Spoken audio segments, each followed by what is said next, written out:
আসছিস না? বললাম না আমি আপনাকে চিনি না, তারপরও আপনি আমাকে হেনস্থ করার চেষ্টা করছেন কেন? স্যার এসব টাকার লোভে করছে মনে হয়। ও আচ্ছা, বুঝতে পেরেছি। আমাকে ইমোশনাল করে টাকা নেওয়ার ধান্দা না? টাকা চাইলেই তো হয়। এই ম্যানেজার টাকা দাও। এই নেন স্যার।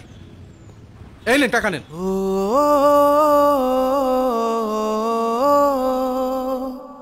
তুই এটা কি বললি বাপ? আমি টাকার জন্য তোর সাথে এরম করছি? দেখুন চাচা, আপনার সাথে কথা বলার সময় আমার নেই।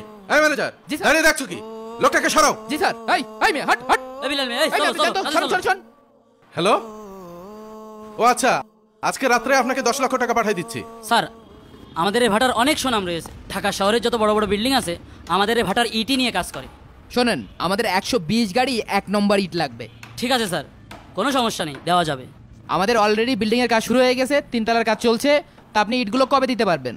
স্যার, আমাদের যথেষ্ট ইট মজুদ আছে, আমরা কালকে ইট দিতে পারবো, কোনো সমস্যা নেই স্যার। ঠিক আছে, তাহলে আমাদের অর্ডারটা কনফার্ম করেন, নাম্বারটা জি লেখেন। জি স্যার, ঠিক আছে স্যার।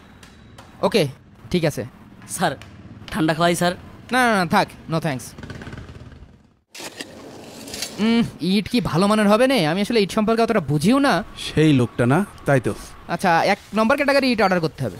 বাবা, হ্যাঁ তোমার সাথে একটা কথা ছিল। জি বলেন। তোমার সাথে ওই লোকটা না, ও আমার ছেলে। চাচা, আপনার মনে হয় কোথাও ভুল হচ্ছে। একরকম চেহারার মানুষ পৃথিবীতে অনেক আছে। বিশ্বাস করো বাবা, ও আমারই ছেলে।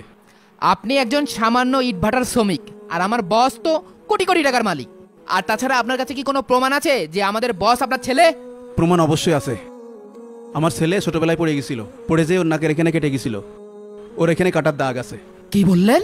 তাই তো, আমার বসের তো এখানে নাকে একটা দাগ আছে। বাবারে, নিজের সন্তান বাপের পরিচয় দেয় না। পৃথিবীতে এসে বড় কষ্টের কিছু আছে?